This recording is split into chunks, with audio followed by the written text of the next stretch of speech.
शुभ दुपार सर्वांना. तर बघा, आजच्या दुपारच्या जेवणामध्ये मी इथं करायला लागलेले आहे चपातीचा चिवडा. कारण कालच्या चपात्या भरपूर अशा मी 2 टायमाचा स्वयंपाक केला होता, पण चपात्या शिल्लकच राहिल्या. म्हणलं आता काय करायचं. मग मऊ चांगल्या चपात्या ते मिक्सरमधनं काढून घेतलं बघा. चांगला असा त्याचा चुरा केला आणि त्याच्यावर साखर, मीठ आणि लिंबू पिळून घेतले. इकडं जेवणासाठी डाळ फ्राय केली होती, डाळ शिजू घालून, आणि पिवळा बटाटा करून घेतला होता. बटाटा उकडून मस्त असं, शिवाळसला पण आवडतं म्हणून मिठाचाच केलता, मिरची वगैरे घातली नव्हती.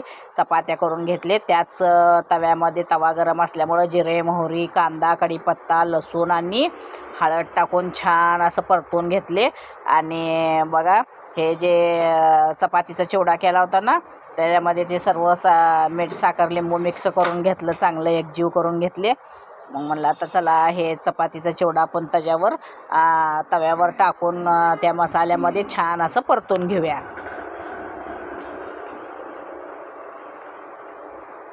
तर आपला इथं कांदा पण चांगला परतला होता, म्हणून थोडंसं तिखट टाकले बघा मी त्याच्यामध्ये. म्हणजे थोडंसं तिखट टाकल्यावर चव पण चांगली होती, नुसतं पण मिठाचा खाऊ वाटत नाही. मग लगेच चपात्याचा जे चुरा केला होता ते मिक्सरमधून त्यामध्ये परतून घेतले. छान असं एकजीव करून घेतले.